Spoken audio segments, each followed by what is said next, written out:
salamun alal mursalin walhamdulillahi rabbil alamin. Assalamu alaikum wa rahmatullahi wa barakatuhu.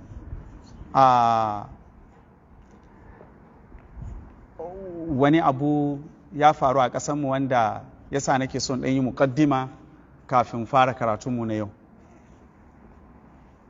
Ba tare da ambatan sunaye ko maimaita abin da aka aikata ba, kafar sadarwa ta yi wani abu a cikin satin nan wanda muninsa ya isa, kuma wannan abin da ta yi ya zama dalilin ya sami raddu fi'il, wato mai da martani gwargwado raddu fi'il dai, daga ban san za mu kira shi martani ko ba martani ba, raddu fi'il ne dai daga duniyar musulmai da dama kwarai da gaske, alhamdulillah. Abin da nake so in ɗan yi ishara zuwa gare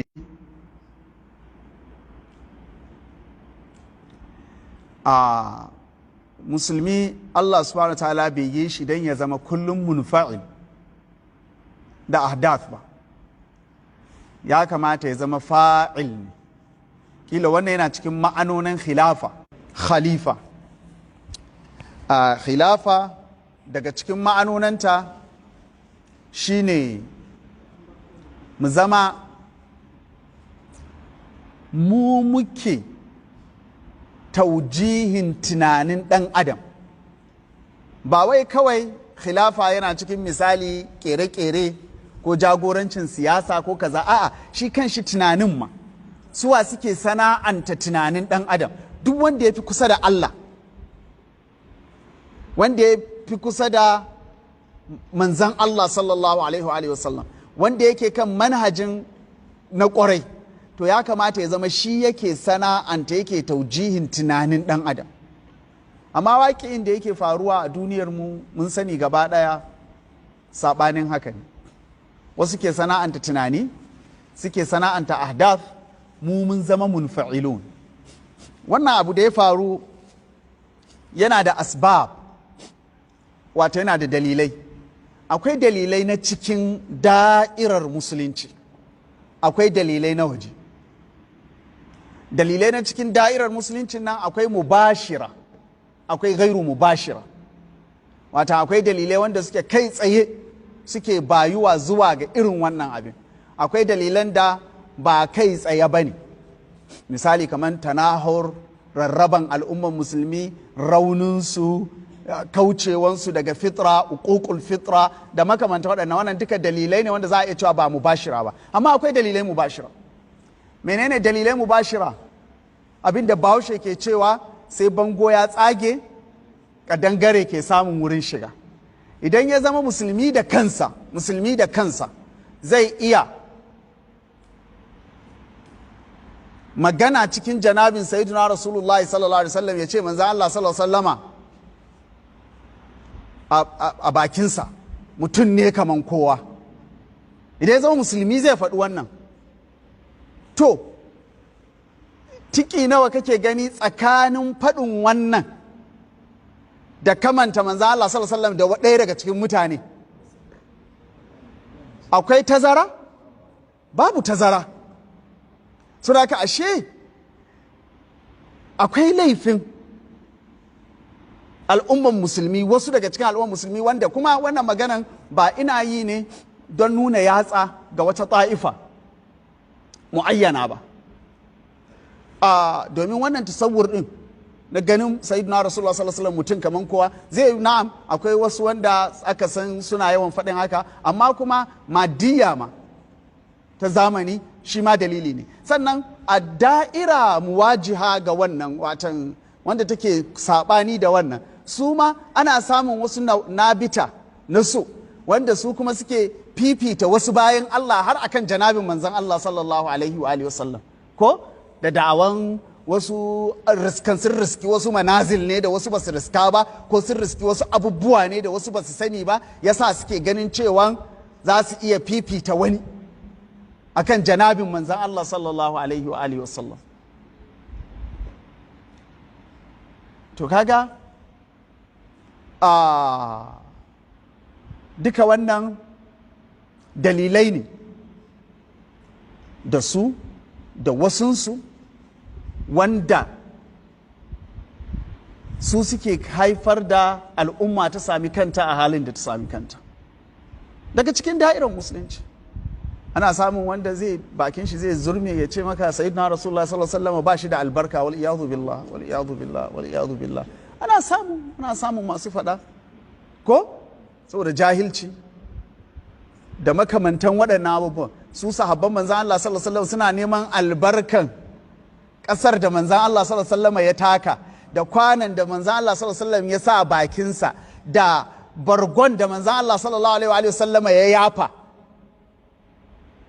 Wato suna neman albarkan duk abin da ya ta'allaka da sayyidina rasulullahi sallallahu alaihi wasallam. Wani kuma yana zuwa yana gaya maka irin wannan ƙazamin maganar da sunan ilimi. Saboda gaskiya na san cikinku akwai wanda ma zai iya wannan bayanin fiye da ni, wato na sanin wannan cutan. Da haka abin da yake da muhimmanci shine mu duba tare mu ga menene magani. Yawanci maganin da muke ɗauka na raddu fi'il, na reaction, na infial, galiban taimakon waɗanda suke wannan ɓarnan yake yi. Don su ya alamuna zahiran min alhayatid duniya, su abin da suka sani maganansu.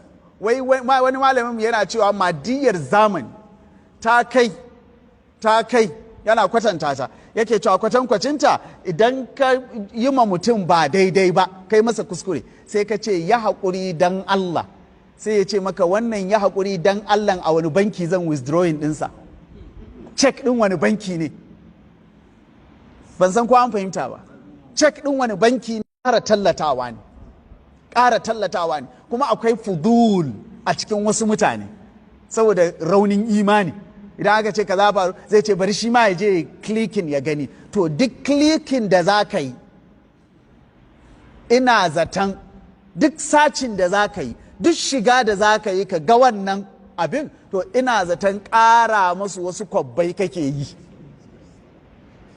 ƙara musu yawan abin da za su samu na duniya wanda ba san komai ba sai wannan duniya kake yi. Saboda haka gwargwadon yadda al'umma suke yawaita masu kallo da bin wannan abin da bincikawa da dubawa, gwargwadon yadda suke ƙara samun abin da suka yi don shi. Da haka abin da ya kamace mu yan uwa na farko akan wannan Allah subhanahu wa ta'ala ya bamu magani ko akan hadisul ifki, laula istamitumuhu qultum ma yakunu lana an natakallama bihadha subhanaka hadha buhtanun azim. Ko da kaji wani ya fara a'udhu billahi ni ba zan shiga ba, kama ni Allah ya sani ina faɗin wannan dan na san kila wasu ma za su koya, ba wai dan in ba da labarin kaina ba. Komin muhimmancin labari, komin muhimmancinsa, in na ga daga irin wannan kafafen yaɗawan ne, wallahi zan tsallake shi, ba zan buɗe ba, komin muhimmancinsa. Ba wai sai wannan labarin ba, hijran ma yakunu lana an natakallama bi hadha hijranun mutlaq, shikenan kowane dalili kuma karka je, domin duk lokacin da kake ƙara shiga, kake ƙara buɗe pejin su, duk lokacin da suke ƙara samun abin duniya da kai, suke ƙara ƙarfi bitali, suke ƙara ƙarfi da al'umman musulmi. Ko abin da muke bukata a farko kafin komai, dole mu bitan tarbiyyarmu da alaƙanmu da alaƙan ‘ya'yanmu da janabin sayyidina Rasulullah sallallahu alaihi wasallam. Dole mu ƙara gyara tarbiyyar manahij ɗinmu, mu ƙara tarbiyyantan kawunanmu da ‘ya'yanmu da ɗalibanmu da al'ummanmu akan matuƙan ganin girman sayyidina Rasulullah sallallahu alaihi wa alihi wasallam. Wannan Allah ya saka wa magabatanmu da alkhairi. Babu shakka abin da suka tarbiyyance mu a kai kenan, abin da magabata suka assasu a kai kenan, to wannan abin da magabata suka assasu a kai dinnan, to dole mu ƙara dawo da shi, mu ƙara bitan shi, mu ƙara tabbatar da shi. Sannan saboda rashin lokaci daga cikin abubuwan da suka kamata mu al'ummar musulmi mu daina, shehinmu yana cewa daga cikin nau'o'in zuhudu malam Tijjani ka kashe kyamaranka, ba na san ana ɗaukan mutane. Daga cikin nau'o'in zuhudu daga cikin nau'o'in zuhudu shine mu koyi rashin kwaɗayin kayan da maƙiyan musulunci suka sana'anta. Sun riga sun mai da test ɗinmu baya jin daɗin ɗanɗanon abu in ba nasu ba, baya jin sha'awa idanmu baya ganin kyan wani abu in ba nasu ba, ranmu baya son wani abu in ba nasu ba. Da wani bautarwa da ya kai wannan, dole ka koyi ‘yantuwa daga su tukuna tun farko. Daga cikin hanyar ‘yantuwa shine ‘yantuwa na kafafen yada labarai. Ba a ce dole sai kafan yada labarai na musulmai kadai za ka karbi labari ba, amma har a waɗanda ba musulmi ba ai akwai wanda maƙiyi ne mai cutarwa, akwai wanda abokin zaman lafiya ne, ko akan ka'idan gulibatin rum ko saboda haka la tajidanna ashaddan nasi adawatan lil ladina amanu al yahuda wal ladina ashraku wal tajidanna aqrabahum mawaddatan lil ladina amanu alladhina qalu inna nasara ko. To dan haka sai mu rika fayyacewa, shin in ma ba namun bane to su wane ne za mu iya karɓar labarin, su wane ne za mu ɗauka waɗanda za mu rika bincika labari da sanin abin da suke fitarwa, watan suwa za mu ƙarfafa, su wane ne ba za mu ƙarfafa ba. Kuma tare da dai dukkan ƙoƙari na muga cewa al'ummar musulmi ta samar da bada'il, da a ce wannan zauba'an da muka tayar kawai zama muka yi muka ce to shikenan ƙungiyoyi, bari kar in ce afrad kar ya zama kamar khayal, ƙungiyoyin addini a ƙasar nan na tabbatar na musulunci kila sun kai 50,000 ƙungiyoyi da organizations da institutions na musulunci, to kowace organization ta kawo naira 10,000 a zo a samar da ƙaƙƙarfan wani media platform online ƙaƙƙarfa wanda zai iya gasa da kowane media platform da ake da shi a ƙasar. Misali kawai nake yi 10,000 dai astaghfirullah, misali kawai nake yi da ai ta shiga ana surutu ana kaza, misali nake yi ba abin da na sani bane, ba layi na bane, amma dai wato ina so in ce mu zama masu neman halli, masu samo mafita, maimakon mu koma muna ta surutu bayan kwana 3 surutun ta kare kuma shikenan ya kare kuma shikenan mun koma yanda muke, kafin bayan wasu 'yan shekaru kuma a ƙara samun wani ya ƙara tonan mu. Kar mu bar abu ya wuce sai mun sama masa mafita ko. Wannan misali na bayar da ƙungiyoyi, attajirai nawa ne a ƙasanmu misali wanda 100,000 za su iya bayar da ita ba wani abu. Idan fa ka sami mutum 1000 kowannensu zai iya ba da 100,000 ba tare da damuwa ba, sun fada miliyan 100 kenan. Da miliyan 100 babu shakka, to kuma mutum 1000 ina ganin a kowane gari ɗaya za a sami masu kishin sayyidina rasulullahi sallallahu alaihi wasallama guda 1000 ko wanda za su iya ba da 100,000. Misali nake, kila ma ka samu da za su iya ba da miliyan 1 sai su magance matsalar a aikace, daga nan sai su wuce kuma zuwa wani abu na gaba. Na taɓa baiwa wasu 'yan uwa shawara, zan faɗi yanzu haka a fili saboda kila wasu su tsinta, don yawanci haka abubuwan suke, sai ka faɗi abu sai wata rana bayan shekara 5-6 ka je wani gari sai ka ga su sun yi nisa a aikata wannan abin da kai ka faɗa har ka manta. Na ce masu me yasa ba za mu haɗa wasu mutane kawai da sunan mahaukatan hanyar Allah. Na san kun san ma'anar mahaukata da nake nufi ba? Uzkurullah ta yi ƙulu majnun ko ta yi ƙulal mura'una innakum majani. Kawai su aikin su neman wani abu da addini ke bukata su yi da sunan investment.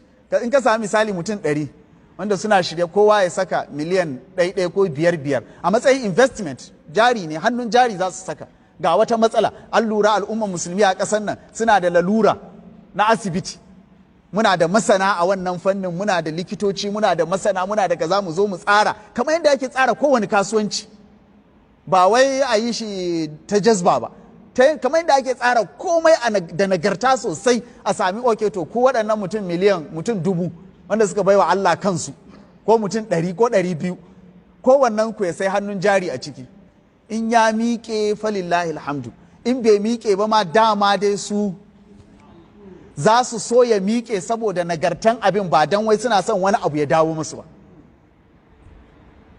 Sun maganin wannan matsalar ke, sai su jira wata kuma, ko ga matsala muna da rauni, ba mu da an bar mu a baya abin da ya shafi sadarwa, to shi kenan menene ya kamata a yi duk irin abin da za a yi na boko, a yi feasibility studies din, a yi duk abin da za a yi, a gama a kawo document da za a iya tabbaka shi, sai su zo su taru sai su tabbatar da shi, sai su wuce gaba kuma. Ko ba an sami irin su a America ba, wasu mutane da suka gane hadisin la yuhzamu isna ashara alfin min qilla, ko la yuglabu isna ashara alfin min qilla, suka ce to shikenan ba su rasa haɗu su 12,000, duk wata matsala da ta faru su 12,000 nan su haɗu su magance ta. Kuma daga lokacin da na ji labarin da sun magance abubuwa da yawa kwarai. Allah subhanahu wa ta'ala ya taimake mu. Muna fatan wannan ya zama a wajen wani, watan gwargwadon kusantan mutum da fitra, gwargwadon yadda zai ga wannan abubuwa ne masu sauƙi, gwargwadon kusantan shi da madda da duniya, gwargwadon yadda zai ga abubuwa ne masu wahala. Allah Ubangiji ya sauƙaƙa mana hidima ga janabin manzan Allah sallallahu alaihi wa sallam da aiki don ɗaukakan addinin musulunci. Allah ya taimake mu. Ina yawan faɗa wa wasu attajirai abokaina cewa ni ina mamaki idan har za ka iya gina shaguna don kasuwanci, za ka iya gina gida ka sa haya, to me yasa ba za ka sa ma wannan kasuwancin naka ma'ana ba? Maimakon ka gina shaguna kila misali, to ka gina asibiti mana na addini na musulunci, in kana da experience, kana da fahimtar layin misali, ko ka nemi wanda misali kawai nake yi, ko ka gina makaranta mana, sai ya zama makarantar ta neman kuɗi nake nufi, sai ya zama ka sanya wa kasuwancin naka ma'ana. Duk lokacin da za ka yi kasuwanci ka ƙara kusantar da shi zuwa ga ma'ana na hidimta wa addininka. Ina fatan muna fahimta. Allah ya ƙara fahimta.